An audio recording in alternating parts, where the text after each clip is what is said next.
Pernahkah kalian berpikir bagaimana suatu gunung api dapat terbentuk? Mari kita cari tahu bersama-sama. Planet kita Bumi mempunyai struktur lapisan tertentu, terdiri dari lapisan kerak bumi, lapisan terselubung, dan inti bumi. Pada lapisan kerak ini terjadi pergerakan yang kita sebut dengan teori tektonik lempeng.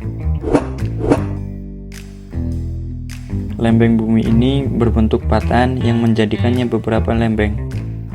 Lempeng yang berada di lautan disebut dengan lempeng samudra, sedangkan lempeng yang berada di darat disebut lempeng benua. Masing-masing dari lempeng tersebut bergerak antara satu dengan yang lain. Pergerakan relatif dengan kecepatan 5-10 cm setiap tahun. Ada 3 jenis pergerakan lempeng yang umum. Yang pertama, gerakan lempeng saling menjauhi atau disebut divergen. Yang kedua, gerakan lempeng saling mendekati atau konvergen. Yang ketiga, gerakan sejajar berlawanan arah atau transform.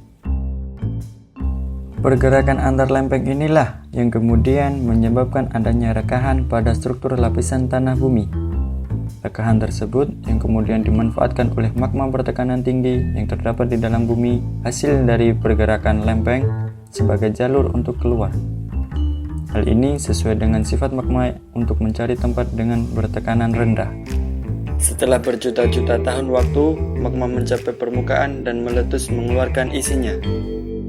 Magma yang keluar dari dalam bumi mengalami pembekuan dan menjadi batu-batuan beku. Tumpukan dari batu-batuan beku inilah yang menjadi penyusun dari sebuah gunung api.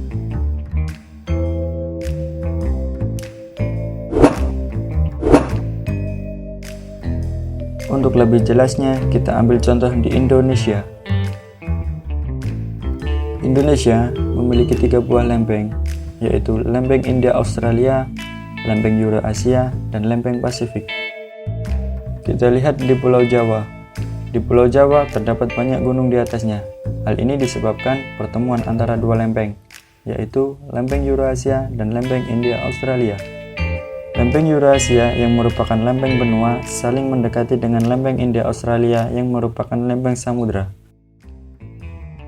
Dikarenakan struktur lempeng samudra lebih lemah dibanding lempeng benua, mengakibatkan lempeng samudra menunjam ke bawah. Pertemuan kedua lempeng ini menyebabkan kondisi struktur tanah mengalami rekahan-rekahan. Magma yang terbentuk di dalam tanah akibat melelehnya batuan dalam tanah akibat pergerakan lempeng ini menekan melalui rekahan-rekahan tersebut. Magma tersebut terus mengalir hingga ke permukaan dan menjadikannya letusan. Magma yang telah keluar dan menjadi lava ini selanjutnya mengalami pembekuan menjadi batu-batuan beku. Batu-batuan beku inilah yang menjadi penyusun dari gunung berapi. Demikianlah penjelasan singkat terjadinya gunung api. Sekian dan terima kasih.